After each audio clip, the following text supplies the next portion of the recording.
Bonjour à toutes et à tous, ici en présentiel à Paris, au Hub des territoires ou connecté à distance. Je suis Anne-Sophie Incelin, je suis la responsable du Hub.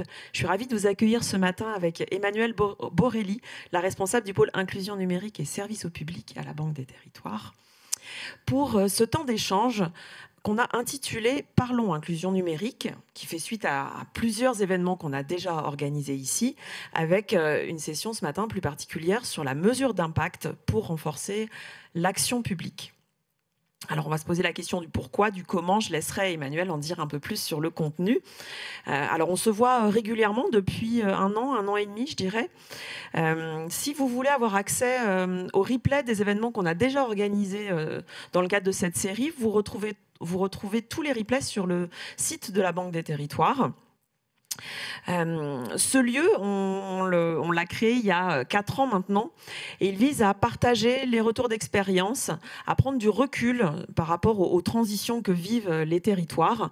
On y fait intervenir des experts, des universitaires, mais aussi et surtout des acteurs qui font dans les territoires, donc des collectivités, des entreprises de l'économie mixte, des organismes de logements sociaux. L'idée, c'est qu'on puisse croiser les points de vue, qu'on puisse réfléchir ensemble aux solutions qui peuvent être déployées face aux défis à la fois de la transition écologique, mais aussi de la cohésion sociale. Alors, j'ai parlé des replays. La séquence de ce matin, elle est enregistrée. Vous aurez aussi un replay dans les jours qui viennent. On a organisé mardi, c'était le 20 mai, un événement sur les filières de reconditionnement du matériel informatique pour l'inclusion numérique. C'est quelque chose qui peut aussi vous intéresser.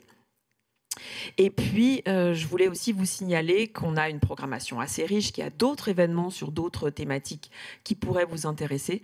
Si vous n'êtes pas abonné à notre newsletter, je vous invite à le faire. Et je voulais aussi vous signaler que le Hub fête ses 4 ans le 10 juin prochain et qu'on a souhaité échanger et travailler autour de la construction en collectif des projets. Alors, est-ce qu'on parle de co-construction, de coproduction, de concertation ? Je ne suis pas forcément sûre, mais voilà, on s'interroge sur la nécessité d'embarquer l'ensemble des parties prenantes pour réussir les projets et les politiques publiques dans les territoires. Voilà, sans plus tarder, je laisse la main à Emmanuelle Borelli, qui va être rejointe par Valérie Nouvelle, donc la vice-présidente du département de la Manche, membre de l'association Département de France, avec qui on organise cet événement ce matin et qu'on remercie chaleureusement. Bonne journée. Merci beaucoup. Donc, bonjour à tous, ici au Hub des territoires et à distance pour votre présence. Ce matin, comme l'a rappelé Anne-Sophie, le rendez-vous Parlons inclusion numérique, co-organisé avec l'association Département de France, est consacré à la mesure d'impact comme levier pour renforcer l'action publique en matière d'inclusion numérique. Notre souhait a été de croiser les regards, pas tant pour aborder la question du comment que celle du pourquoi. Pourquoi mettre en place des dispositifs d'évaluation ? Que peut-on en attendre et en espérer ? Quelles opportunités, quels accès à la data ? Vous le verrez, le sujet est riche et passionnant. Avant d'entrer dans la discussion avec notre panel d'experts, je vous laisse, Valérie Nouvelle, introduire plus amplement le sujet, nous partager le point de vue de l'association Département de France.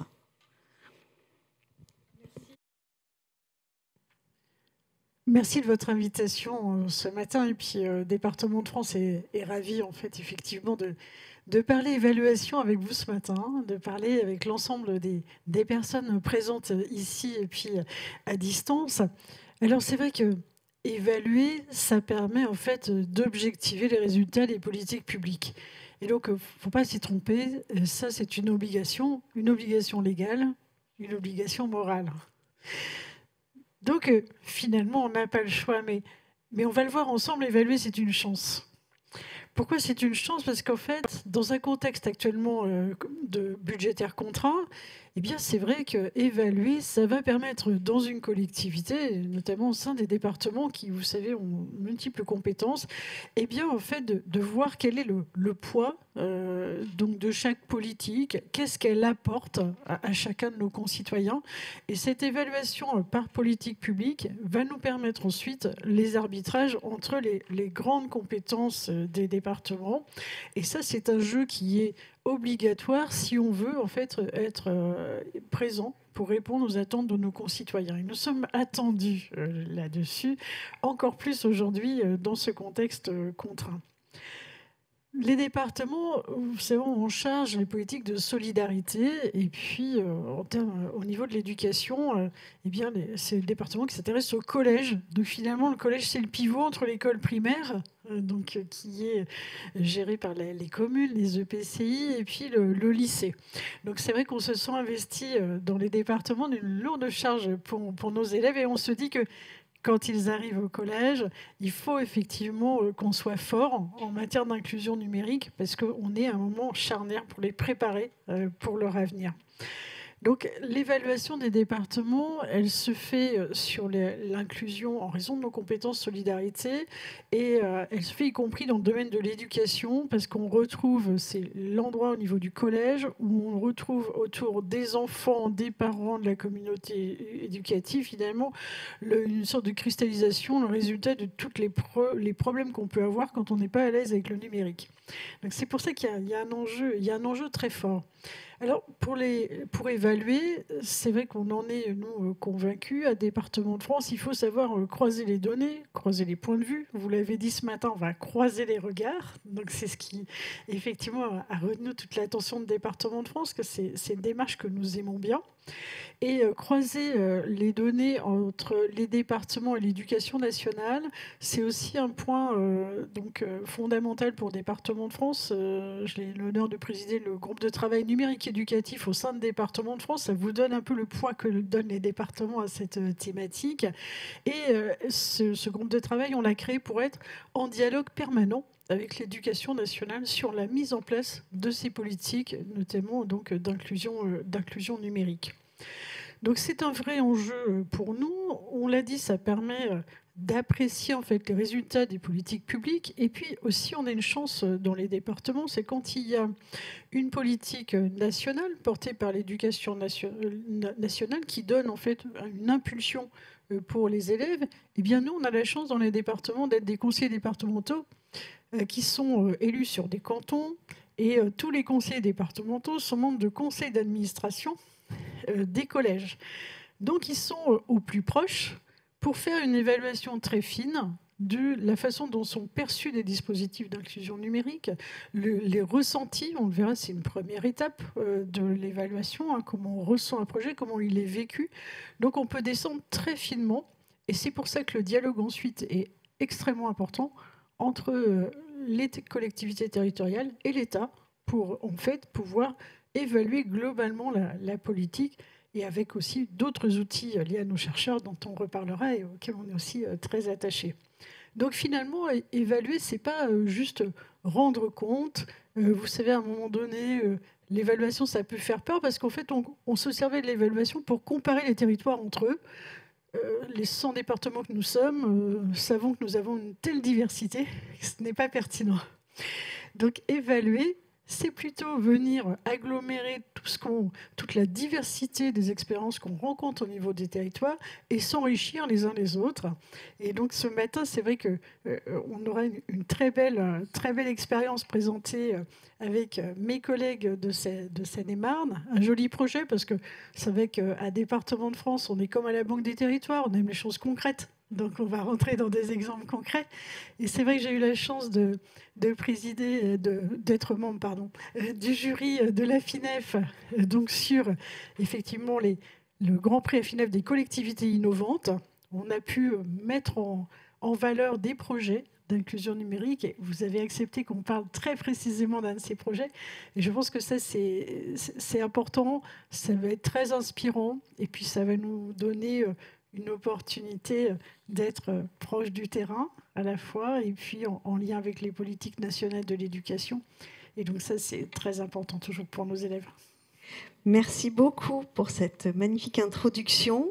Vous l'avez souligné, l'évaluation des politiques d'inclusion numérique, ce sont des parties prenantes multiples, donc les collectivités, l'État, et dans notre cas plus particulièrement l'inclusion numérique et l'éducation nationale, mais aussi les évaluateurs, les chercheurs.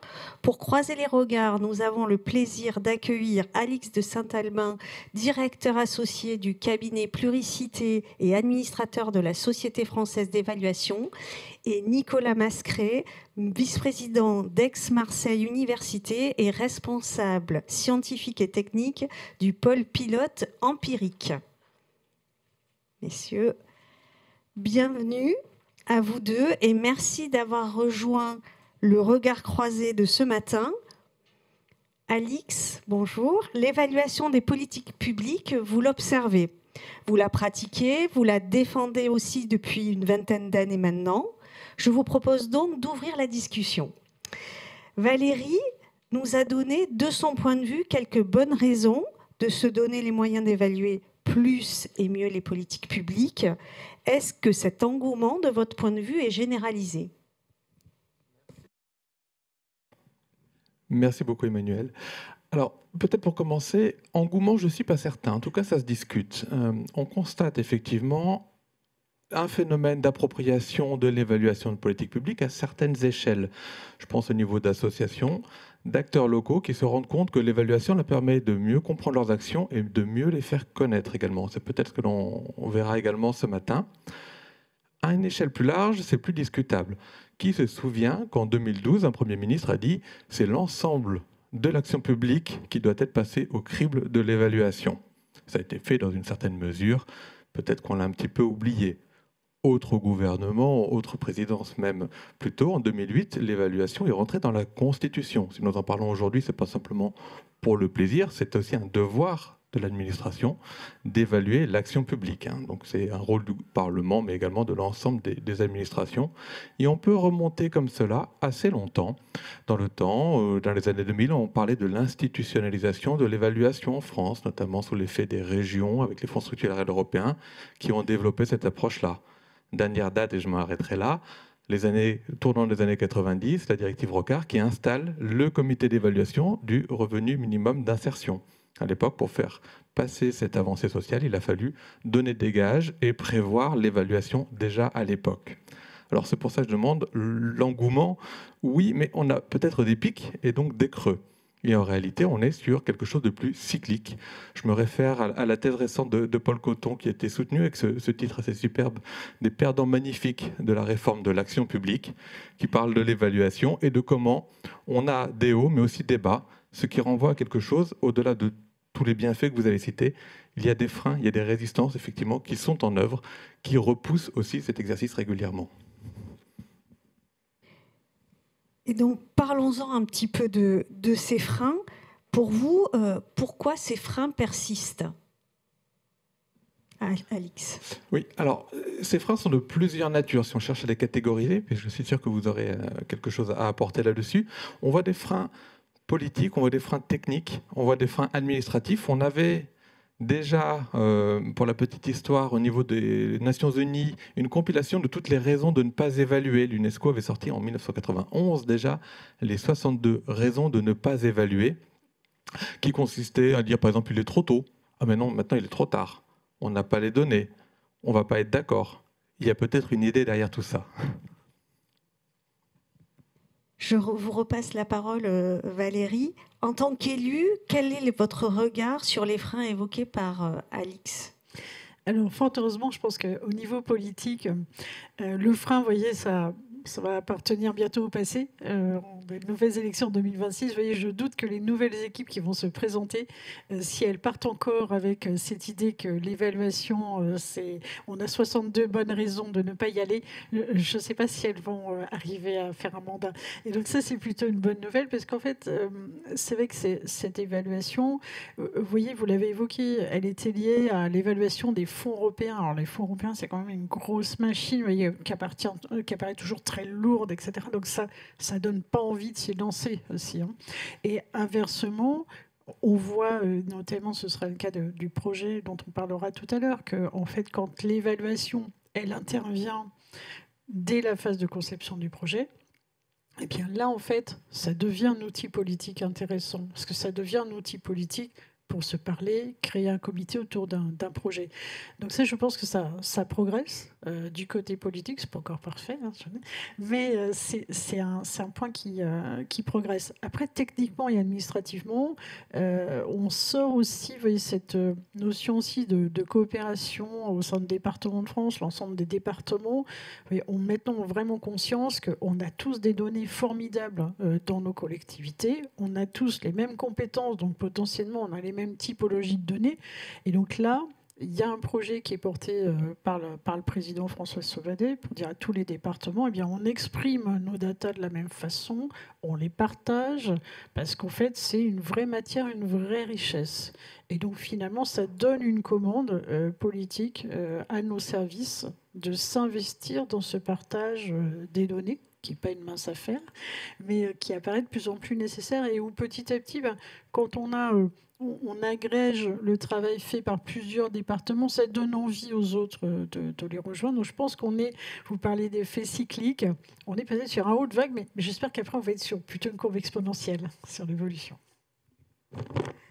Merci beaucoup. Nicolas Mascret, vous dirigez Empirique, ex-Marseille, pôle innovation de recherche et d'enseignement pour l'éducation, un pôle pilote visant à améliorer durablement l'apprentissage des savoirs fondamentaux des élèves tout au long de leur parcours scolaire, notamment de ceux qui sont en difficulté. En tant que chercheur, quel est votre état des lieux sur l'évaluation des politiques d'éducation et d'inclusion numérique aujourd'hui ?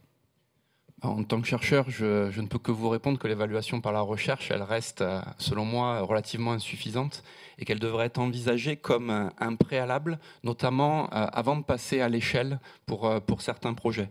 Parce qu'en fait, pour moi, ça répond à 3 types de précautions.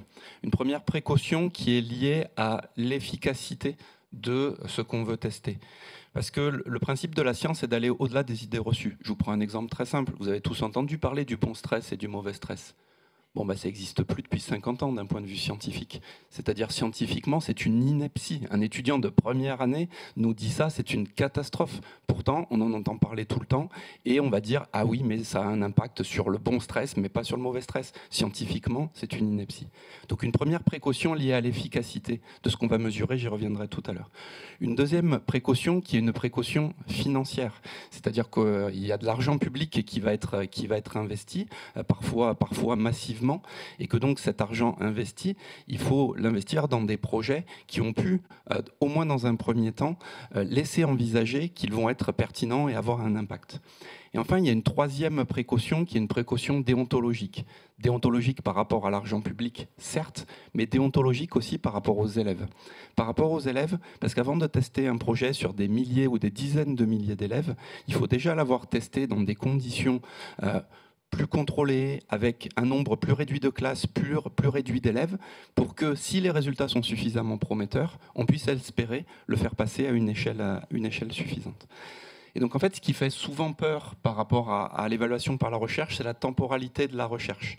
On sait que la recherche, c'est un temps long, mais j'y reviendrai tout à l'heure, ça peut être aussi un temps qui peut être réactif avec certaines précautions. Et donc je vais illustrer par un projet qu'on soutient dans Empirique, c'est le projet qui s'appelle Hibou. Hibou, c'est une application qui a été créée via une entreprise de la EdTech et via des chercheurs. Donc on a un chercheur, Johannes Ziegler, qui est peut-être l'un des meilleurs chercheurs du monde dans le domaine de l'apprentissage de la lecture. Et donc avec cette application-là, c'est une application qui fait de la simplification de texte. Pour que dans une classe, quand vous avez des élèves qui ont des niveaux de lecture différents, eh bien, ils puissent lire le même texte, mais dans des versions qui sont différentes par rapport à la simplification du volume, du nombre de mots, du vocabulaire, pour que tous les élèves puissent lire le même texte. Alors bien entendu, pas pour rester à leur niveau, mais pour leur permettre à toutes et tous de progresser. Cette application-là, le chercheur que j'évoquais, Johannes Ziegler, il a évalué l'impact que ça avait sur le décodage des mots, sur la fluence de lecture, sur la compréhension.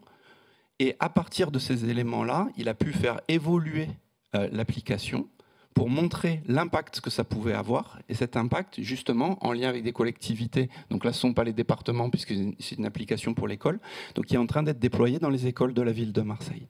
Et ces précautions-là, avant le déploiement dans les écoles de la ville de Marseille, il y a eu ces tests-là, ces régulations, avec des variables qui sont mesurées et qui sont reconnues internationalement par la recherche comme des variables qui permettent de témoigner d'une évolution de l'apprentissage de la lecture. Et donc ces étapes-là, ce sont des étapes qui sont effectivement certainement longues, mais je ne pense pas que c'est un coût, je pense que c'est plutôt un investissement. Merci beaucoup pour cet exemple effectivement très enrichissant. Si on prend à revers cette question des freins, on peut se demander comment tirer le plein potentiel de l'évaluation et comment faire en sorte qu'elle soit plutôt recherchée que crainte. Alix, quels sont pour vous les leviers pour qu'elle soit mieux perçue et surtout mieux utilisée ? Oui. Nicolas a déjà donné quelques exemples ou quelques pistes pour cela. C'est tout simplement d'adapter le protocole d'évaluation à notre besoin. On a souvent cette idée qu'il y a une façon de faire de l'évaluation ou une bonne évaluation. Et donc on devrait adapter notre action à cette évaluation.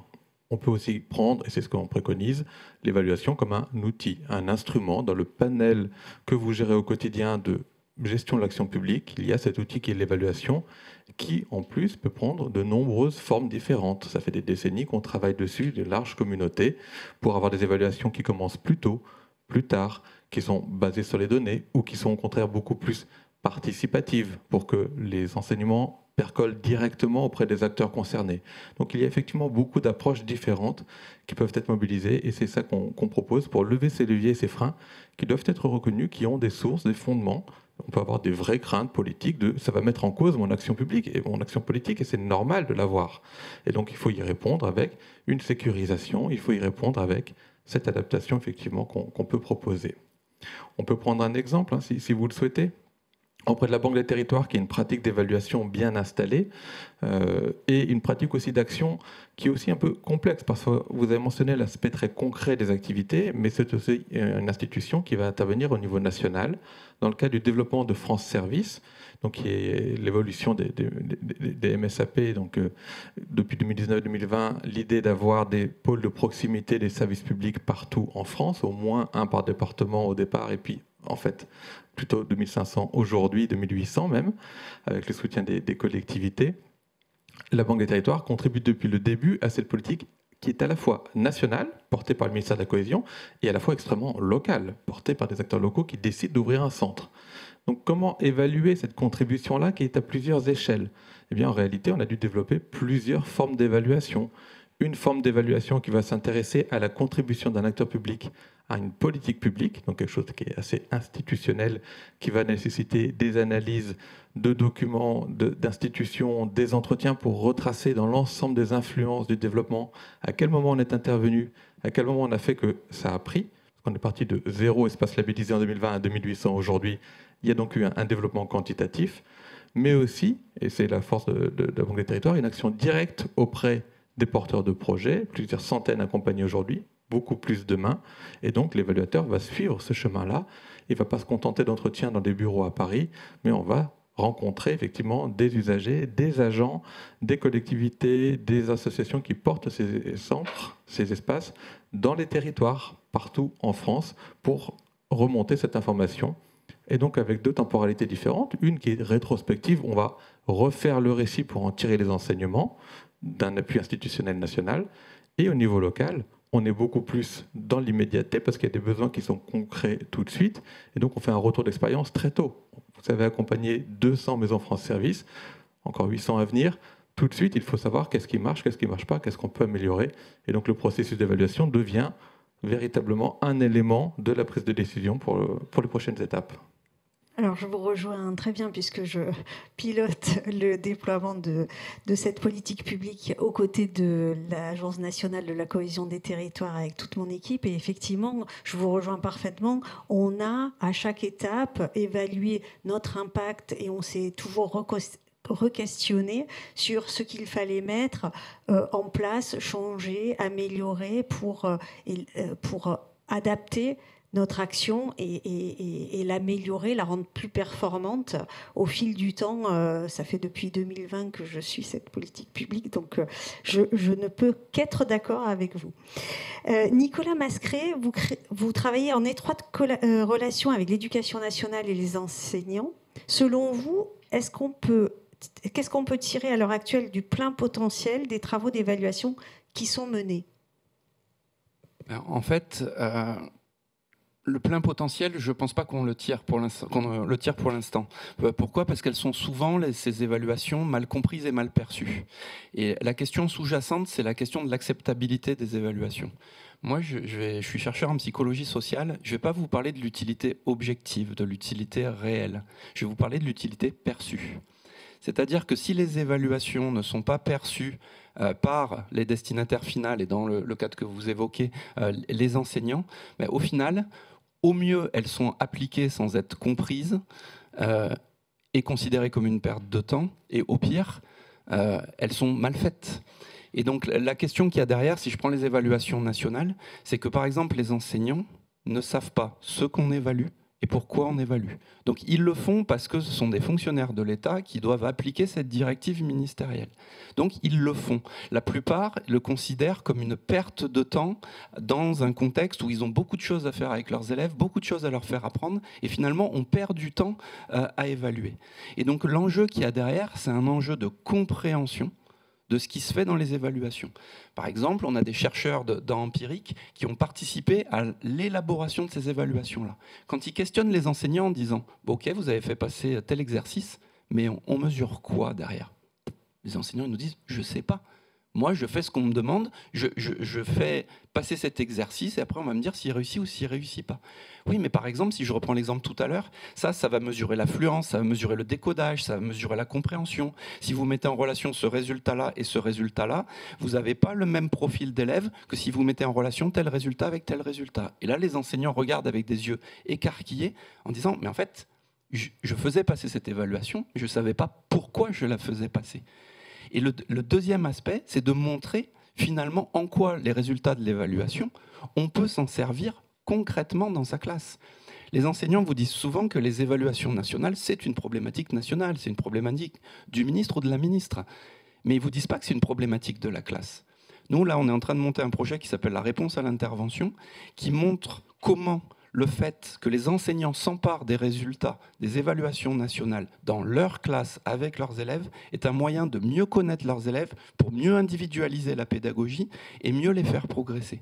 Et en fait, en s'emparant finalement des résultats des évaluations nationales, les enseignants se rendent compte que c'est utile au quotidien. Et donc l'enjeu de compréhension est en lien avec l'enjeu de meilleure appropriation, parce qu'on se questionne aussi sur l'utilité perçue de l'évaluation et pas seulement l'utilité réelle et objective qui finalement a été abordée par les autres intervenants de la table ronde, et je partage tout ce qui a été dit. Mais se poser cette question-là, je pense que l'enjeu est là pour faire une évolution significative. Merci. Valérie Nouvel, vous avez été membre du jury du prix de la FINEF. Il y a un cas particulièrement emblématique que vous souhaitiez mettre en avant dans notre échange, c'est celui du projet Heureux comme on est, porté par le département de Seine-et-Marne. Nous accueillons sur scène donc Véronique Laguillet et Jim Dejeu qui ont porté ce projet pour le département de la Seine-et-Marne. Pendant qu'ils nous rejoignent sur scène, Valérie Nouvel, un mot sur votre expérience au sein du jury ? Alors, faire partie d'un jury, il y a un jury qui va évaluer des projets pour remettre un prix. C'est une forme d'évaluation. C'est vrai qu'elle ne recoupe pas l'ensemble des points qu'on a évoqués ensemble, mais je trouve qu'un jury, ça a deux avantages forts. Déjà, c'est positif. Donc, on évalue pour remettre un prix. Donc, on se met dans une démarche positive. Donc, ça donne envie, parce que j'ai bien retenu aussi les interventions précédentes qu'on dit parfois, on n'a pas trop envie d'y aller, parce qu'on n'en voit pas l'intérêt. Et puis, il y a aussi ce point qui vient d'être évoqué sur le fait d'être dans la classe, en local, sur l'évaluation, son résultat. Eh bien, quand on a un prix, déjà, ça ça vient effectivement reconnaître un travail d'un ensemble de partenaires, d'une communauté ensemble. Donc là, on avait le département, l'éducation nationale, l'établissement, les parents, les élèves. Donc toute cette collectivité, il y a eu, à travers l'évaluation du projet qu'ils avaient porté, une reconnaissance du fait qu'ils avaient bien fait de travailler ensemble et que ça allait leur apporter des éléments au niveau local. Donc je pense que ce n'est pas tout, bien sûr, hein, ce genre d'évaluation, mais pour moi, c'est un bon moyen de permettre donc à des personnes moins convaincues de la nécessité et de l'intérêt pour les projets d'évaluer, de leur mettre le pied à l'étrier, d'y aller positivement. Et puis là, en plus, avec un projet qui s'appelle « Heureux comme on est », voyons, on est dans le positif jusqu'au bout. Très clairement. Véronique, Jim, bienvenue. Véronique, est-ce que vous pouvez nous présenter Heureux comme on est en quelques mots ? Oui, donc Heureux comme on est, c'est un projet global qui a été déployé pendant l'année 2023-2024. Je veux rappeler qu'en département de Seine-et-Marne, on a 132 collèges et 75 000 élèves, répartis sur un très grand territoire à la fois rural et urbain. Donc on a commencé par une campagne de communication qui s'inscrit, tous les ans on a une campagne de communication liée au harcèlement, et en 2023-2024 on a décidé de l'axer sur la thématique du handicap et de faire en sorte de sensibiliser tous les élèves au respect des personnes handicapées et de leurs camarades handicapés. Donc on a fait un flyer qui s'appelle Heureux comme on est, que vous voyez là, qui a été réalisé par des élèves d'un dispositif Ulysse. Donc c'est eux qui ont choisi l'illustrateur et qui ont choisi le slogan « Heureux comme on est ». Ensuite, on a déployé un défi handicap sur l'ENT, donc avec deux objectifs. Développer l'usage de l'ENT pour un usage éducatif de l'ENT et que ce ne soit pas uniquement un usage vie scolaire, hein, les notes, les absences, etc. Et puis, on a mis en place aussi des plateformes, Sondo, un accès à la lecture pour tous, donc une plateforme qui permet, une bibliothèque numérique, voilà, qui permet de lire pour les élèves 10 et d'adapter les ouvrages à la lecture. Et c'est de manière individuelle, hein. Chacun adapte de manière individuelle et met les aides dont il a besoin. On a aussi sur l'ENT inclus Quant2Web. Donc Quant2Web, ça permet aussi pour les parents, les élèves, les enseignants d'adapter toutes les pages de l'ENT. Pareil, s'ils ont des 10. Et puis ça permet aussi, depuis dernièrement, de traduire aussi, hein. Donc pour les parents allophones ou qui ne comprennent pas le français, on peut aussi traduire toutes les communications sur l'ENT. Le défi handicap sur l'ENT, on a démarré par une masterclass avec Joseph Chauvanec à destination des enseignants. On a ensuite proposé aux élèves de réaliser des podcasts, donc en interviewant des personnes porteurs de handicap ou sensibilisées au handicap sur les 5 handicaps connus. Reconnus, et on a diffusé ces podcasts à l'ensemble de la communauté éducative et des enseignants et des élèves, et on a eu des retours très positifs des parents. Et puis on a fini par un concours où on a proposé la réalisation d'un clip, hein, toujours sur le handicap. Donc un collège a été sélectionné dans le cadre de ce concours et on a mis à disposition un réalisateur, une personne du pôle inclusif de la direction des services académiques de Seine-et-Marne, et on a réalisé un clip que vous allez voir en partie tout de suite. Et je tiens à remercier la direction des services académiques avec qui on a vraiment travaillé en étroite collaboration, et on n'aurait pas pu réaliser ce projet jusqu'au bout sans la direction des services académiques qui nous a accompagnés sur tous les choix et qui a largement diffusé ce projet, enfin cette action auprès des collèges, et qui nous a permis de travailler le mieux possible avec les collèges. Voilà. On va peut-être voir le clip, justement.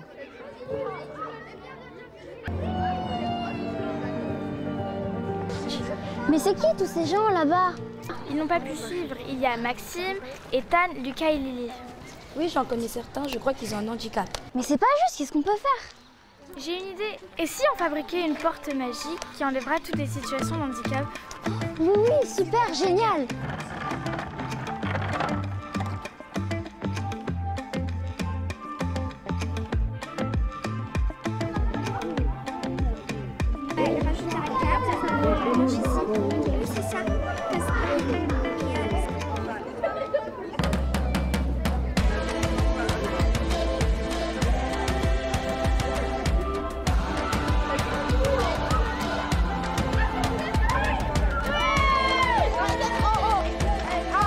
C'était une superbe idée de connecter les câbles avec le moteur.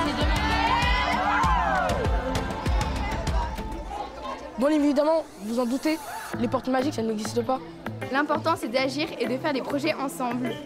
Oui, tenez compte de nous. On est en situation de handicap. On a des besoins particuliers. Mais on vit avec vous, on est là. Maintenant, on n'oublie plus personne derrière la porte, d'accord ?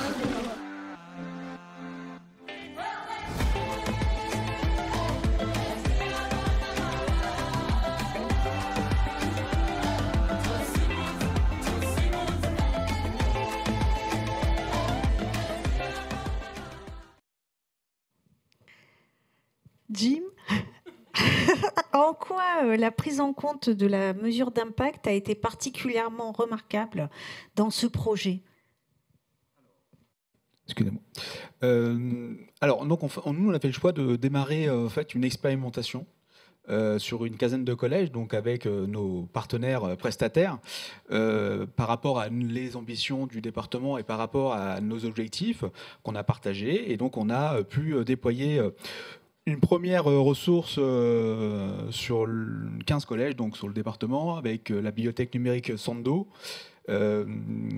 Comment on l'a évalué? Donc en fait, au départ, ça a été les établissements ont été proposés par la DSDEN de Seine-et-Marne, et on les a donc déployés tout simplement dans les collèges, on les a accompagnés. Donc à se lancer.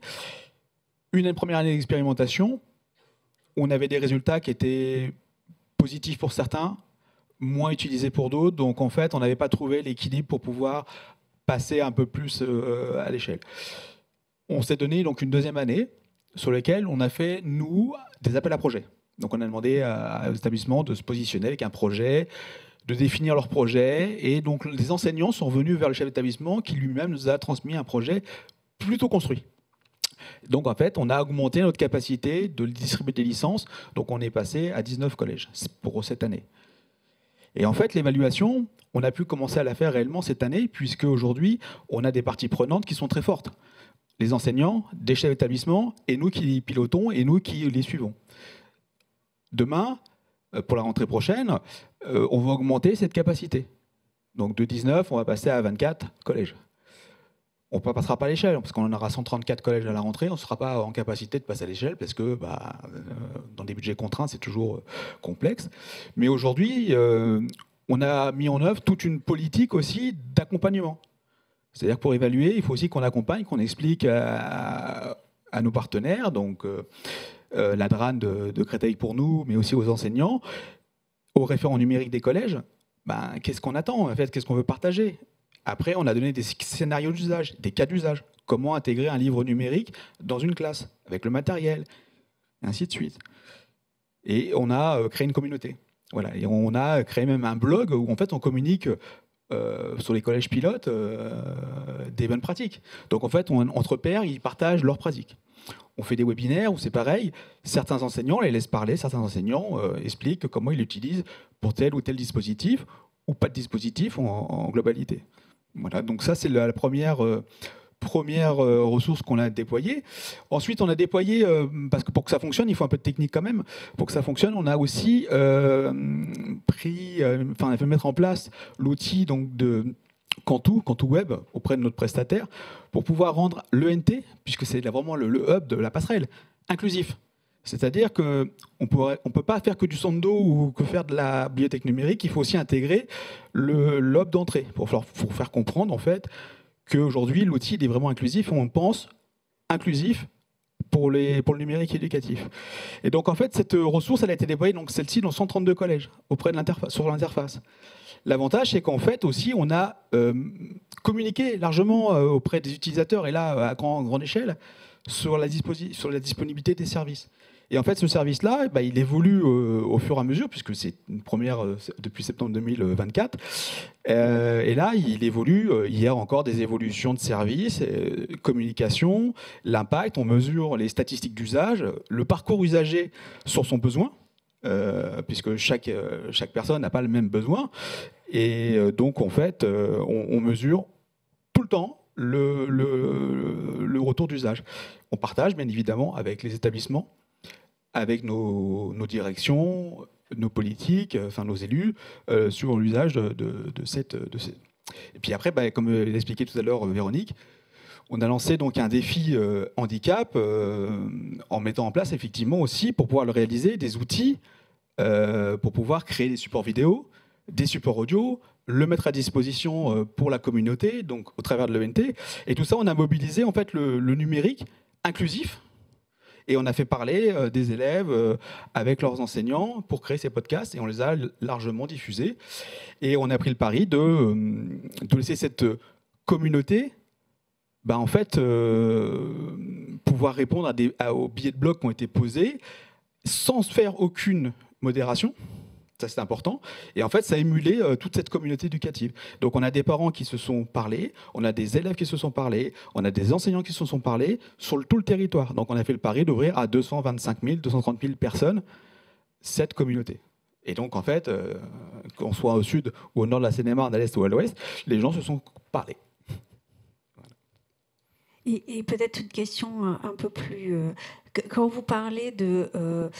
ils se sont parlé, est-ce que vous êtes en capacité de dire combien d'échanges il y a eu, combien il y a eu de... vous avez dû faire passer des questionnaires pour pouvoir peut-être mesurer plus concrètement auprès des chefs d'établissement, auprès des collégiens, des élèves,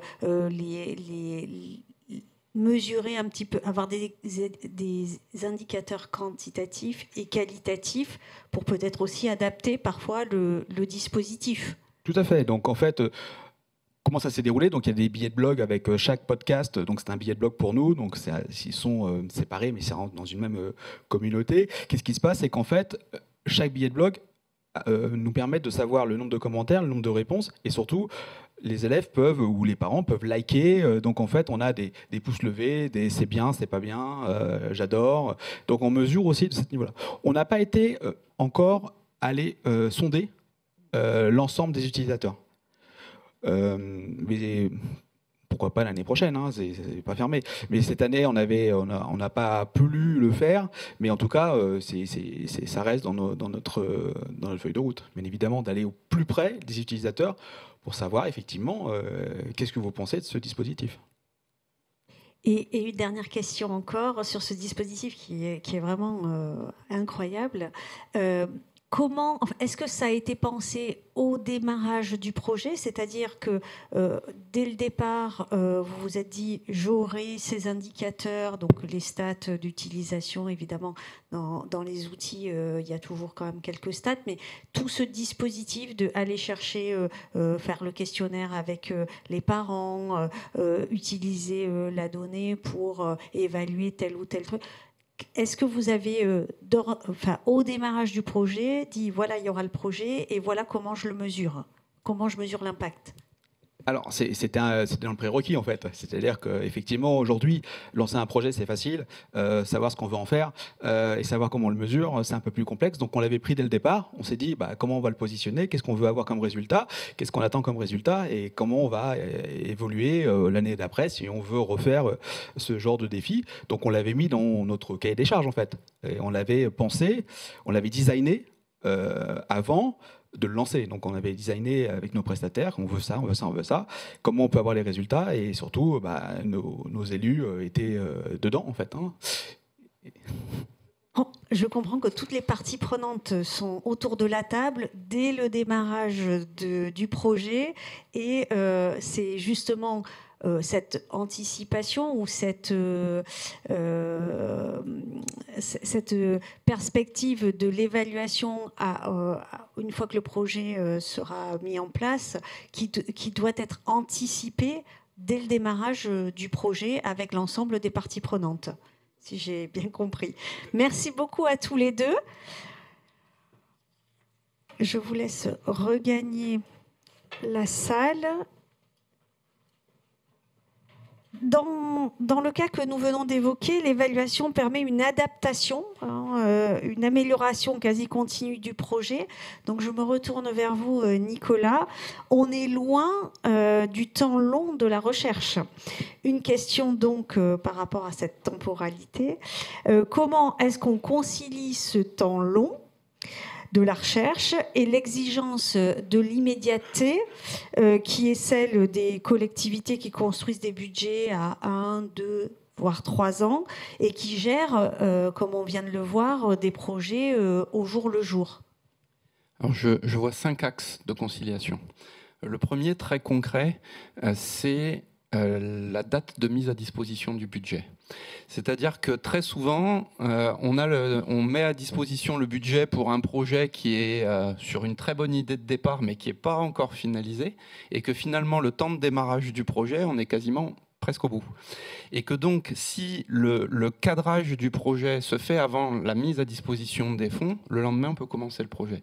Et quand je dis cadrage du projet, c'est, par exemple, d'un point de vue scolaire, on sait que le lien avec les chefs d'établissement, le lien avec les inspecteurs, le lien avec les directeurs académiques et tous les échelons de l'éducation nationale, et ils sont nombreux, c'est un travail extrêmement long. Et si ce travail n'a pas été fait avant la mise à disposition du budget, mais d'un premier problème, la temporalité. Donc ça, c'est pour accélérer la temporalité. Le deuxième point, et je suis assez sensible à ça, c'est tout ne doit pas être évalué par la recherche. C'est-à-dire qu'il y a déjà des indicateurs qui existent, qui ne sont pas des indicateurs de recherche, qui sont extrêmement pertinents pour pouvoir évaluer le projet et qu'il faut utiliser sans avoir besoin de faire appel à des chercheurs. Donc si on fait appel à des chercheurs, c'est parce qu'on fait appel à des compétences qui sont spécifiques d'un point de vue scientifique pour évaluer ce qu'on ne serait pas capable d'évaluer soi-même. Parce que sinon, finalement, on va mettre une temporalité longue de la recherche là où il n'y en aurait pas forcément besoin.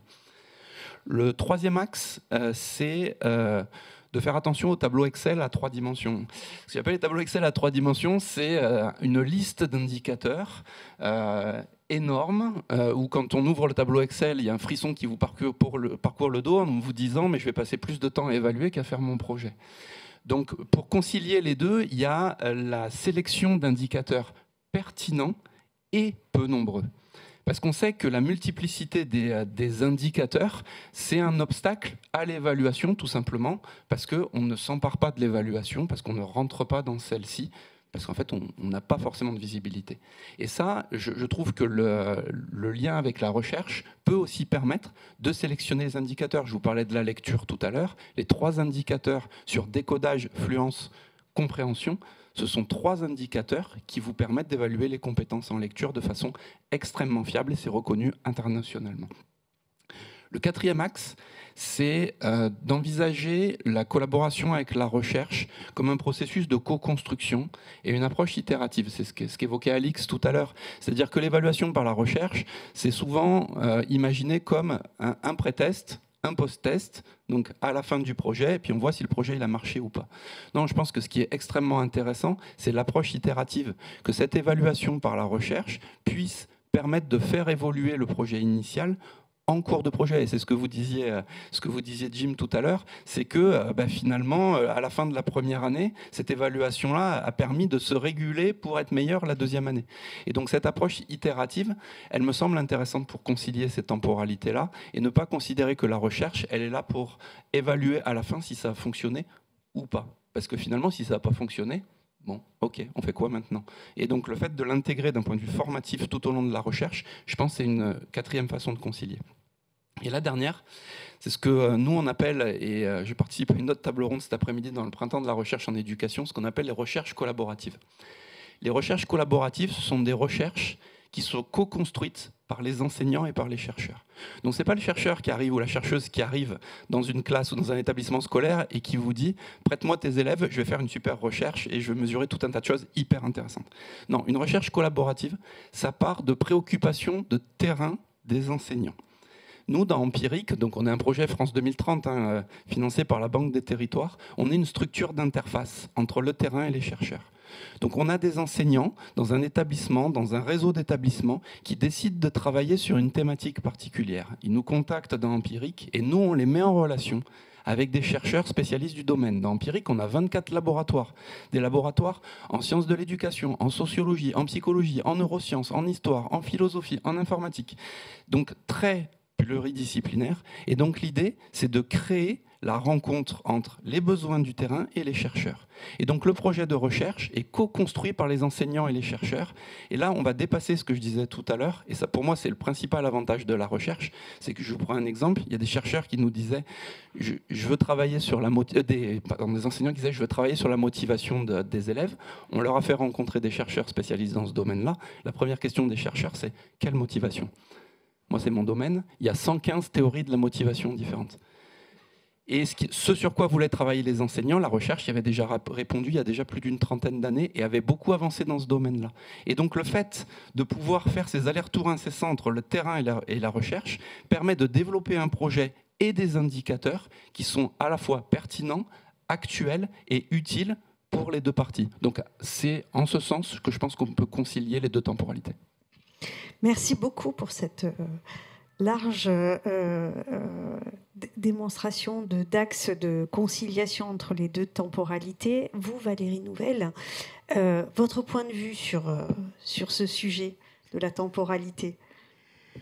Alors c'est vrai que, oui, on en parlait, on disait il y a du temps long sur la recherche, du temps immédiat sur les projets, mais en fait, moi ce que je constate, c'est qu'à travers, que ce soit les actions d'évaluation menées par les collectivités ou par la recherche, on a un objectif commun en matière de numérique éducatif, hein, c'est de réussite, d'intégration, on se rejoint sur ces objectifs. Moi ce que je trouve très intéressant, c'est qu'effectivement, on voit bien qu'il faut qu'il y ait cette association dès le début. Et ce qui est intéressant, c'est que on était là sur une expression à travers le projet de la Seine-et-Marne sur un ressenti, une mesure d'un ressenti, donc d'une appétence pour le projet. Et ce que je trouve bien, c'est que là, mes collègues de Seine-et-Marne disaient alors on est dans le budget, nous, des collèges, donc on est en budget contraint, donc on ne sait pas si on va pouvoir étendre à d'autres collectivités. Et en fait, vous voyez, c'est là que la recherche peut intervenir auprès des collectivités locales en disant finalement, à travers le projet du collège, les parents qui ont des difficultés, on l'a vu, de lecture, avec le numérique, etc., on les a embarqués à travers le projet qui est financé du côté des collèges dans la collectivité. Mais finalement, la recherche peut nous permettre, en évaluant le bénéfice de ce projet pour les parents, effectivement, de venir nous dire, eh bien, écoutez, au lieu de mener des actions d'inclusion vis-à-vis des adultes que vous avez dans le cadre de vos politiques RSA, handicap, etc., eh bien, finalement, vous voyez, votre projet collège, il a apporté du résultat sur d'autres politiques et ça permet aussi de mettre plus de transversalité dans les collectivités. Donc, quand on associe la recherche dans une collectivité, ça a aussi cet avantage, c'est de prendre de la hauteur, de donner de la transversalité, et d'être capable ensuite pour nous de dire effectivement à la collectivité, eh bien, oui, le budget que l'on veut mettre sur l'inclusion numérique, eh bien, il sera au niveau du collège, que je vais embarquer toute la collectivité. Et ça, c'est la recherche qui peut nous le dire, parce que vous l'avez dit, en plus en sciences sociales, on a des résultats depuis des années, on s'intéresse aux sciences sociales depuis trop peu de temps, à mon avis. En tant qu'ingénieur, j'ai toujours mis des sociologues avec moi dans des projets très techniques. Mais c'est vrai que, vous voyez, tous ces indicateurs, moi, je trouve horrible votre quotidien de devoir dire, mais ça fait 30 ans, voilà, c'est là. Je pense qu'il faut qu'on en sorte. Et ça devient aussi, vous voyez, une richesse pour la transversalité. Et encore une fois, l'inclusion numérique, c'est le sujet hyper transversal dans toutes les collectivités locales. Donc on a besoin de cette association. Et on l'a vu, ça peut se faire de façon conviviale, intéressante, ça peut donner envie d'évaluer. Donc on n'a que du positif là-dessus. Je me tourne vers Alix. Et quid du rôle des évaluateurs dans ce dispositif? Quel rôle jouent-ils entre les collectivités et les chercheurs de l'autre côté? Plusieurs rôles, effectivement. Mais avant ça, je vais prendre peut-être 1 minute, pas plus, pour vous remercier, Valérie Nouvel, d'avoir distingué ce projet, Jim et Véronique, de l'avoir présenté. Je ne sais pas vous, moi, je les ai trouvés assez touchants, ces jeunes. Ouais. J'ai senti une certaine émotion, même sur le plateau. Et en fait, je me suis réalisé que ce n'est pas anecdotique, cette émotion. C'est ce qu'on va rechercher effectivement dans ces projets-là, dans leur évaluation. Ce qui rend ému, c'est ce qui fait mouvoir aussi, ce qui fait bouger. Souvent, on a des ressorts personnels et toutes ces politiques publiques, elles sont faites par des personnes qui ont ces ressorts-là. En tant que citoyen, en tant que parent, j'ai envie qu'au collège, mes enfants bénéficient de projets qui soient bien montés, qui ne soient pas dangereux, qui les aident à lire, à porter leur regard. Et c'est vraiment à ce niveau-là que ça se joue. Et donc, dans les façons de faire de l'évaluation, c'est aussi ça. Quand on parlait des indicateurs, Nicolas dit on en prend peu, on va dire plus tard pour les données, c'est très bien, c'est pour nous permettre de concentrer le temps, le regard sur les personnes, les gens, ce qui les fait se mouvoir et donc s'émouvoir. Je referme la parenthèse, mais ça m'avait semblé important et sur le vif. Et donc, comment la communauté des évaluateurs peut y répondre? Là, je prends la casquette de l'administrateur de la Société française de l'évaluation, qui est une association, loi 1901, des praticiens de l'évaluation de politique publique. Les chercheurs, ils sont représentés. Les départements, ils sont très représentés également au niveau des chargés de mission évaluation, direction de service, effectivement, pilotage. Et ensemble, cette communauté propose différentes manières de produire de l'évaluation qui répondent qui répondent aux besoins du terrain et des décideurs, je veux dire, sur mesure.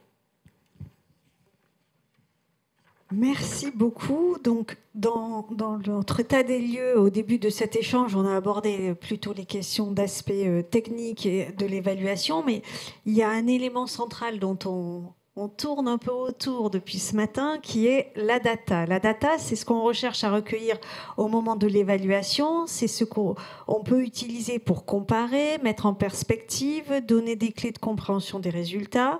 De la data, on en a de plus en plus, elle est aussi de plus en plus accessible. Nicolas, cette data, elle n'est plus réservée qu'aux chercheurs. Non, justement, l'enjeu, c'est la circulation de la data. Mais comme vous le disiez, des data, on en a de plus en plus dans tous les domaines, et c'est un piège. Et vu que c'est un piège, il y a plusieurs questions à se poser. Pour moi, la première question, c'est pourquoi, finalement. Donc, pourquoi, c'est pour quel objectif? Dans cette multiplicité, cette profusion de data, à quelle question je souhaite répondre initialement, qui déjà va permettre de laisser de côté toute une partie des data qui ne nous intéresse pas directement par rapport à la question qu'on se pose. La deuxième question, une fois qu'on s'est demandé pourquoi, c'est comment. Donc, dans ces data, quels sont les indicateurs que je vais regarder pour pouvoir exploiter les datas et sortir des résultats qui pourront être interprétables. La troisième question, elle est pour qui? Parce que dans les datas, il y a des datas qui vont être intéressants, par exemple, pour les enseignants, mais il y a des datas qui vont être intéressants pour les décideurs politiques. Donc ça signifie qu'il y a aussi une sélection à l'intérieur du type de data qui va être utile en fonction de leur destinataire. Et parfois, il y a des datas ou des résultats qui vont être intéressants pour les deux types, si je prends l'exemple des décideurs et des enseignants. Mais peut-être que même si les résultats sont intéressants pour les deux, la façon de les présenter doit être différente pour que là aussi, elle puisse être exploitée. La quatrième question, elle est comment interpréter les résultats? Parce que là aussi, il y a des précautions d'un point de vue scientifique, d'un point de vue méthodologique, d'un point de vue de l'évaluation en général, parce que suivant comment on interprète une data, suivant le niveau d'analyse, le niveau de granularité, parfois, on peut faire dire n'importe quoi à la data. Je prends un exemple très concret. Vous entendez partout parler du temps d'écran. Le temps d'écran, le drame pour les gamins, la baisse des capacités cognitives, baisse de l'attention, voilà. Enfin, vous entendez ça partout. En fait, c'est quand vous regardez les recherches, et je vous recommande de lire l'excellent rapport de Grégoire Borst d'un point de vue ministériel sur le temps d'écran. C'est pas le temps d'écran le problème, c'est ce qu'on fait sur son écran. C'est sûr, si on regarde des vidéos TikTok pendant 5 heures de suite avec des vidéos de moins de 10 secondes, oui, le temps d'écran va avoir des conséquences cognitives, sociales, psychologiques qui peuvent être dramatiques. Mais si sur votre temps d'écran, vous êtes en train de faire une activité instructive, intéressante, enrichissante, si vous êtes sur votre ENT pour faire le défi handicap, c'est pas la même chose. Et donc, la data, c'est comme un outil technologique. Et un outil technologique, c'est un outil. Avec un marteau, vous pouvez planter un clou, mais vous pouvez aller agresser quelqu'un dans la rue. Pourtant, c'est le même marteau. Et bien là, la data, c'est pareil. Et donc, l'idée, c'est qu'il faut avoir des précautions au niveau de l'interprétation de la data pour que les data puissent être vraiment utiles et que finalement, ça ne biaise pas l'objectif qu'on avait en disant l'objectif n'a pas été atteint, alors qu'en fait, on a seulement mal interprété les données. Et enfin, le dernier élément, et je pense que c'est un peu le fil rouge de mes différentes interventions aujourd'hui, c'est que faire ensuite des résultats qui sont tirés de ces données-là. C'est-à-dire que si on a fait un magnifique rapport qui va caler un meuble ou qui va prendre la poussière dans un tiroir, bah finalement, on aura beaucoup travaillé pour un impact qui restera mesuré. Donc que faire ensuite de ces datas-là, de ces résultats-là, pour pouvoir faire évoluer le projet? Et l'exemple que vous avez présenté, il me semble extrêmement intéressant, c'est que finalement, on est dans le processus itératif que j'évoquais tout à l'heure, où la data, c'est pas une fin en soi, le résultat, c'est pas une fin en soi, mais c'est le point de départ d'une nouvelle étape du processus au service de l'amélioration de l'apprentissage des élèves pour empirique ou au service des problématiques du handicap dans le projet qui nous a été présenté. Merci beaucoup pour ces éléments très clairs. Valérie Nouvelle, à l'échelle des départements, quels sont pour vous les enjeux à mobiliser et à interpréter la data ? Alors, au niveau du département de France, nous sommes membres en fait, du comité des partenaires pour le numérique éducatif, qui est une instance de dialogue entre l'éducation nationale et puis les collectivités locales. Et en fait, le département de France donc, a souhaité, justement, on dialogue dans ce comité qui a lieu une fois par mois, donc vous voyez, on est sur une fréquence quand même forte. Et bien, en fait, on dialogue pour échanger sur nos différents points de vue, nos différentes façons de gérer les données entre les collectivités et puis l'État. Je vous cite un petit exemple. Pendant le Covid, eh bien, en fait, tous les conseillers départementaux étaient au chevet de leur collège pour amener des cours photocopiés parce qu'il n'y avait plus de cartouches d'imprimante, aller porter des clés USB, etc. Et de l'autre côté, après le Covid, l'éducation nationale nous a dit, ben voilà, on a des données qui nous montrent en fait un pic de téléchargement d'activités sur les sites de l'éducation nationale le samedi. Or, ce n'est pas un temps scolaire, donc en fait, on a une question d'interprétation. Et nous, côté département, on a regardé, on a dit, ah mais nous, on va vous expliquer. Toute la semaine, les parents, ils étaient en visio avec leurs collègues. Les gamins, ils étaient sur leur ordi ou avec les copains comme ils pouvaient. Et le samedi matin, les parents disaient, bon, alors, tes cours, tu les as téléchargés, qu'est-ce qui se passe, etc. Donc, en fait, le samedi, eh ben, c'est là qu'on avait parents et enfants sur l'outil, sur le NT, sur tous les sites. Et on travaillait ensemble, et donc c'est parce qu'on avait des problèmes, mais surtout d'impression, etc. Et donc on leur a dit, mais nous aussi, si on pouvait éviter, c'est pour dire que ça va très loin après sur ce qu'on fait de la donnée, c'est si vous pouvez éviter de nous faire télécharger des photos, copies couleurs de bouquins qui en fait mangent la cartouche d'imprimante en 1 heure, on s'en sortirait mieux. Et donc il y a eu un travail sur la façon dont on dépose les ressources sur le NT. Donc je cite cet exemple parce qu'il n'est pas anecdotique, c'est qu'au sein du comité des partenaires, on a voyé ce genre d'échange très concret sur la donnée. Pour moi, c'est une vraie richesse. Et tant et si bien que le département de France, en fait, a maintenant un groupe de directeurs référents de départements chaque fois qu'il y a un sujet, on fait remonter tout ce qui se passe sur les départements et on le porte après dans cette instance au niveau élu, tous ensemble. Et ça, c'est une vraie richesse. Et c'est une richesse parce que aussi, on voit, enfin moi, quand je vois le projet de la Seine-et-Marne, l'évaluation sur le ressenti dont on a beaucoup parlé, sur les résultats des parents, et bien en fait, nous, les départements, après, ce qu'on attend, c'est que l'éducation nationale, quand elle fait ses évaluations sur les parcours de compétences, quand elle fait passer PIX à ses élèves, et bien qu'elle puisse nous dire, finalement, grâce à votre projet où vous avez fait créer des ressources numériques aux enfants, eh bien on voit que ces enfants-là, au niveau de PIX, ont un meilleur résultat. C'est ça aussi qui est attendu, et je pense que c'est important d'évaluer avec certains outils et après de dépasser en fait l'évaluation du projet pour aller évaluer de la compétence, donc de façon plus large. Et c'est là où vous avez raison de dire qu'il faut se parler en amont de ce qu'on va vouloir faire. Et nous, tous les départements, en gros, pour faire simple, tout ce qu'on veut sur les projets qu'on déploie, c'est que déjà les enfants sont heureux, c'est un point important. Et puis la deuxième chose, c'est que nous, on souhaite qu'ils aient, si l'éducation nationale nous dit que PIX est un bon indicateur pour eux de la progression numérique, on veut que ce soit des champions de PIX, tous. Donc finalement, on ne s'est pas attaqué à PIX, hein, le projet c'était pas PIX, mais derrière, on débouche sur une autre façon d'évaluer. Et ce croisement des techniques d'évaluation, ce dialogue, il est pour nous en fait fondamental aujourd'hui. Merci beaucoup. Alix, pour conclure ce regard croisé, vous qui avez évalué des dispositifs internationaux, nationaux ou locaux, quel est votre regard sur le partage des données ? Écoutez, la tâche va être facile puisque vous avez dit l'essentiel et je vous rejoins totalement. Les données, évidemment, nous en sommes friands et elles se développent et on va les utiliser pour mieux se concentrer sur l'action concrète, le retour des personnes sur le terrain. J'ai envie de dire en dernier mot, c'est quand la donnée s'arrête que l'évaluation commence.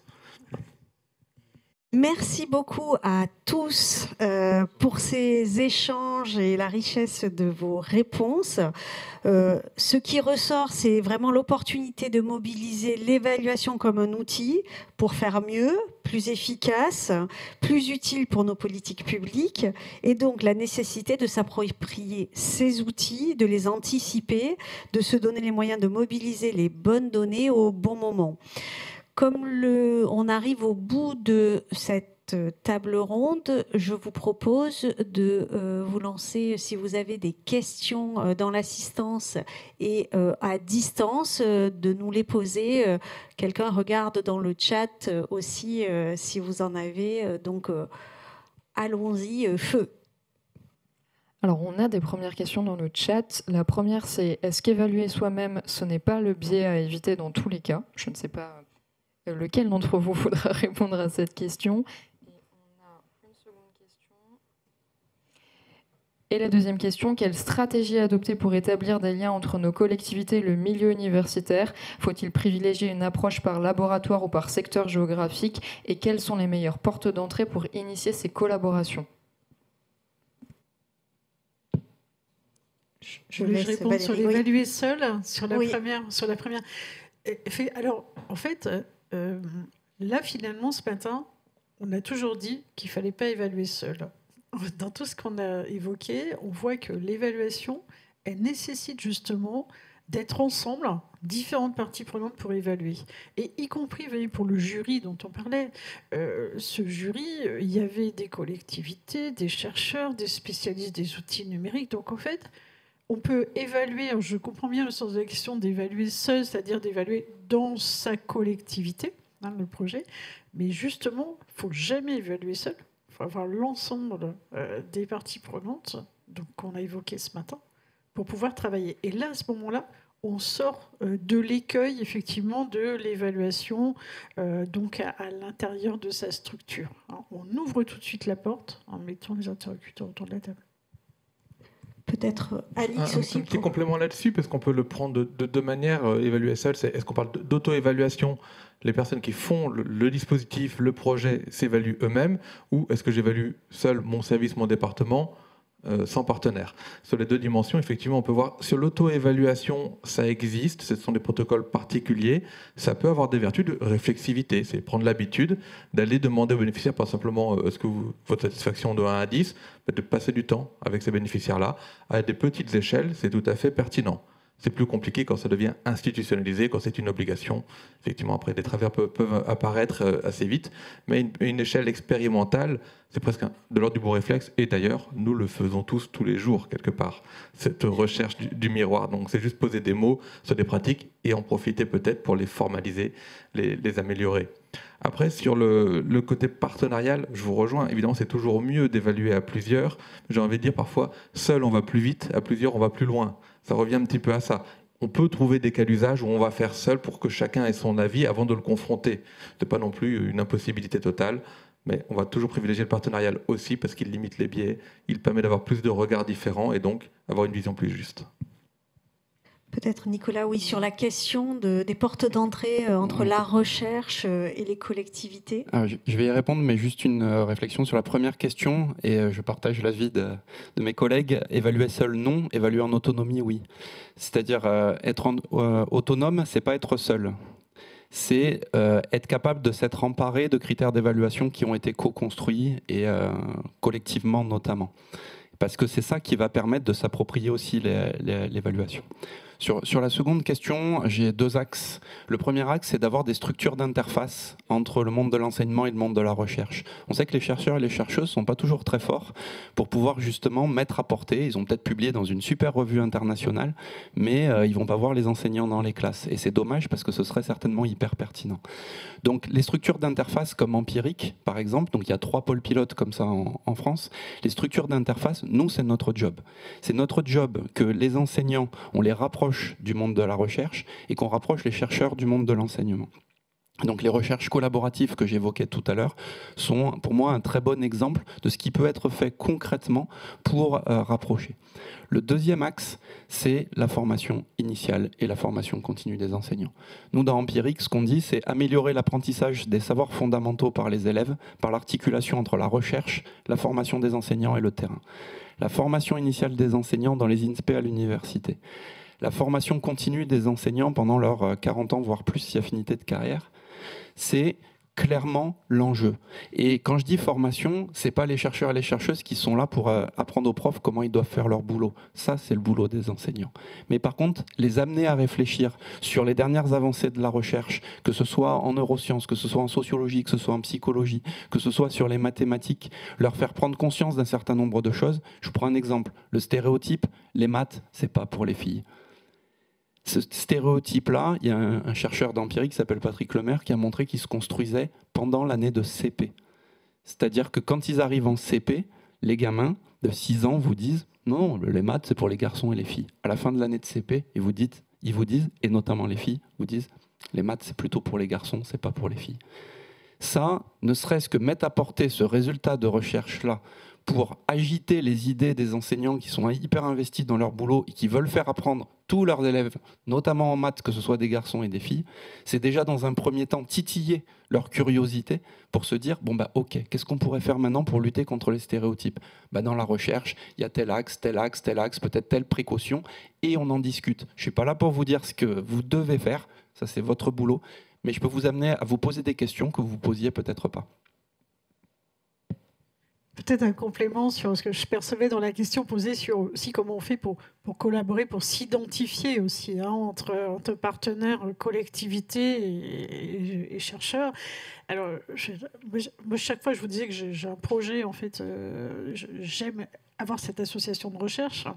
Et bien, en fait, on a la chance maintenant avec le numérique d'avoir des communautés de chercheurs qui sont en fait mondialisées. Donc, quand vous voulez un laboratoire de recherche, très simplement, vous allez voir l'université de votre, donc moi celle de Normandie, à Caen, et je leur soumets le sujet, et c'est eux qui me disent, alors nous on ne fait pas, mais à tel endroit, oui. Et donc, en fait, il faut s'appuyer tout simplement sur... Et la façon qu'il y a maintenant de communiquer entre les chercheurs, vous vous rappelez peut-être qu'avant, quand vous faisiez des recherches biblio, vous alliez à la bibliothèque, consulter des documents. Maintenant, c'est plus du tout comme ça. Non seulement vous avez la publication, en plus, vous cliquez sur le mail du chercheur, il vous répond à l'autre bout du monde. Donc, en fait, cette communauté, elle existe, elle est efficace, et puis elle sait se rassembler sur des projets. Et chacun, effectivement, a sa spécialité. Et nous, de l'extérieur, collectivité, on peut se dire, bien, oui, j'ai envie d'avoir quelqu'un qui effectivement est associé à mon projet pour une dimension sociologique, je ne sais pas du tout où il est. Mais en fait, tout simplement, je pense effectivement, il y a une structure, vous citez, d'interface, et puis il y a l'apport de l'université, où pour moi, j'ai jamais fait chou blanc sur une recherche de partenaires. Alors après, c'est vrai que c'est pas toujours celle de Caen, c'est celle d'autres endroits dans le monde entier, et tant mieux, parce que c'est aussi la façon de collaborer qui est mise en place par les chercheurs. Donc, pousser l'apport de l'université. Peut-être une dernière question dans le public, ou une ou deux ?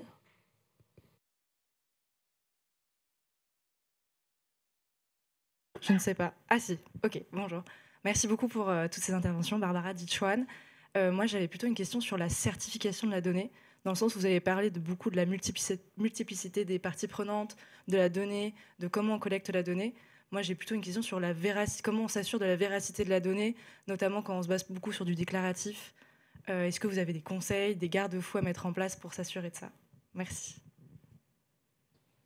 Je vais faire une remarque, par exemple, sur les questionnaires.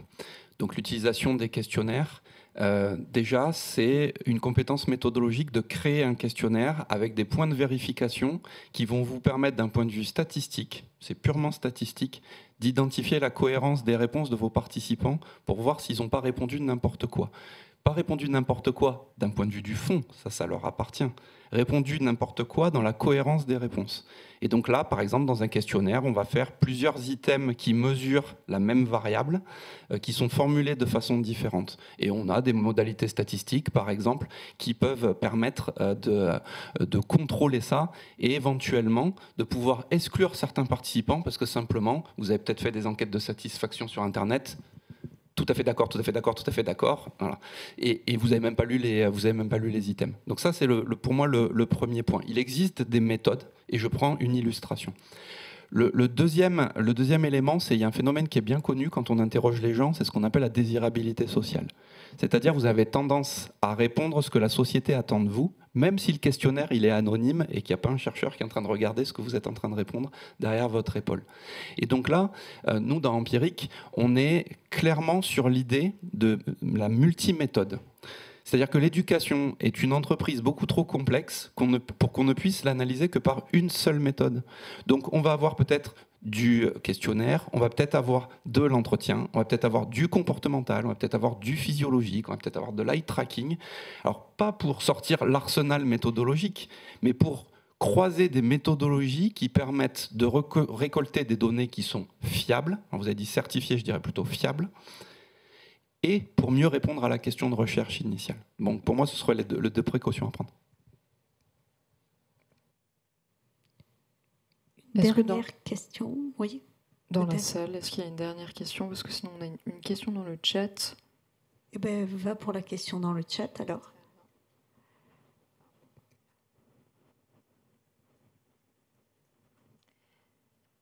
Comment on sort du tout quantitatif dans un environnement qui est contraint par le temps, mais qui est aussi contraint économiquement?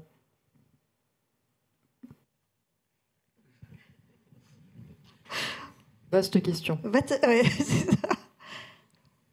Vous voulez que je me lance? On écarquille tous les yeux parce que c'est un beau défi, effectivement, résumé à la SERP. On a tous mentionné les travers, effectivement, d'utiliser de la donnée de manière intensive. Et ses limites, et je pense qu'on en est tous conscients très rapidement. Et il est vrai que le qualitatif, ça prend plus de temps. Comment faire? Se donner ce temps-là, effectivement, après, Nicolas l'a rappelé, prévoir dès le début, mettre en place les enjeux, souligner les limites du traitement quantitatif et du risque aussi terrible de faire des expérimentations soit qu'on n'évalue pas, à quoi bon, ou qu'on évalue mal, c'est encore pire. Donc effectivement, parfois, peut-être on va revoir le calendrier, revoir le dimensionnement pour s'assurer d'avoir cette couverture, effectivement, qui ne soit pas uniquement quantitative, parce que dans ce qu'on a partagé ensemble, ça ne suffit pas à faire de l'évaluation avec ce quanti uniquement. Moi, j'apporterai deux axes en complément à ce que dit Alix. Le premier, c'est que le quantitatif peut être utilisé pour faire du qualitatif de qualité. C'est-à-dire que ça vous permet, par exemple, de repérer différents profils typiques dans les répondants et donc de pouvoir interroger d'un point de vue qualitatif avec des entretiens poussés, par exemple, des personnes qui sont typiques d'un type de réponse que vous avez pu identifier grâce au quantitatif. Donc ça, ce serait du quantitatif vers le qualitatif. L'autre axe de réponse, ce serait du qualitatif vers le quantitatif. C'est-à-dire de commencer par du qualitatif, par des entretiens, pour pouvoir co-construire des indicateurs quantitatifs que vous utiliseriez par la suite et qui ne sont pas des indicateurs quantitatifs descendants, appliqués, prescriptifs, mais des indicateurs quantitatifs qui ont été discutés et co-construits avec les principaux acteurs. Merci beaucoup à tous.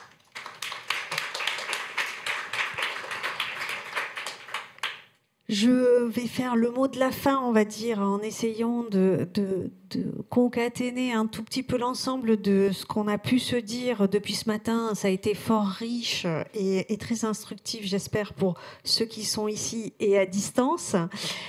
Donc, si je dois résumer, déjà, l'évaluation, c'est une histoire de parties prenantes. Il faut identifier toutes les parties prenantes, essayer de voir quelles sont, dès le démarrage du projet, dès le démarrage de l'action, que veut-on évaluer, se fixer une limite atteignable, pas trop d'indicateurs, pas tout sur tout, mais essayer d'être raisonnable et de se fixer des objectifs, essayer d'avoir plusieurs méthodes d'évaluation, essayer de multiplier les sources, essayer de penser data et outils de la data dès le départ pour pouvoir quand même concaténer de la donnée quantitative pour pouvoir faire des évaluations sur cette base-là, évaluer assez régulièrement pour pouvoir améliorer, adapter, faire évoluer et commencer par un nombre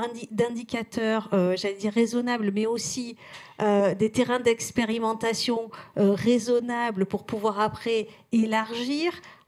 Quand on a élargi sur la base des évaluations et des évolutions nécessaires, et puis progressivement avancer comme ça. C'est une démarche très itérative qu'on espère pas un effet de mode.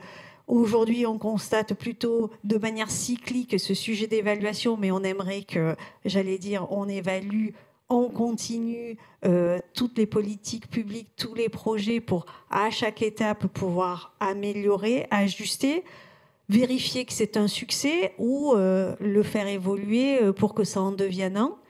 Moi, je le vois, je pilote encore une fois avec l'Agence nationale de la cohésion des territoires France Service, et je pense que, par exemple, cette politique publique, à chaque étape, on parle d'un réel succès. Ben, pourquoi ? Parce qu'on est capable de le mesurer, parce que dès le départ, on a conçu un dispositif pour le mesurer, et qu'avec ces mesures, on a pu le faire évoluer, on a pu ajuster, on a pu adapter. La Banque des territoires vraiment s'inspire de ça pour pouvoir notamment ajuster aussi son action. C'est-à-dire qu'au départ, sur la politique publique France Service, on était en animation, on était sur des financements de formation, on était plutôt autour des conseillers France Service qui étaient en France Service pour les aider à mieux accueillir, mieux accompagner les publics. On l'a fait plutôt de manière... par le biais de l'animation, on les a fait se rencontrer, on a déployé des dispositifs de maîtrise de qualité de service. Et puis, quand on a vu que sur ces sujets-là, j'allais dire, le pli était pris et la politique publique était une réelle réussite, on s'est dit comment on peut aller plus loin. Et là, on a commencé à regarder les lieux.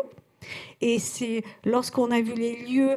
on s'est dit, ben là encore, la Banque des territoires peut faire évoluer ces lieux parce que les 2800 France Service qui sont aujourd'hui déployés sur tout le territoire, ben c'est parfois le petit bout de la mairie, au fond une salle au fond de la mairie qui était disponible, au bout de la salle polyvalente, enfin pas forcément des locaux adaptés à l'accueil du public. Eh bien, la Banque des territoires a proposé à AMI un appel à manifestation d'intérêt, lieu innovant, lieu accueillant, et progressivement s'est déployé des outils, de l'outillage, de l'amélioration de l'aménagement. Et là, progressivement, on a commencé par 200, comme vous le proposiez à chaque étape. On commence petit, entre guillemets, et puis progressivement, on va faire évoluer et on va aller jusqu'à 800 pour atteindre les 1000, pour arriver à déployer cette politique publique en regardant toujours les résultats. Est-ce que c'est efficace ? Est-ce qu'il ne faut pas améliorer,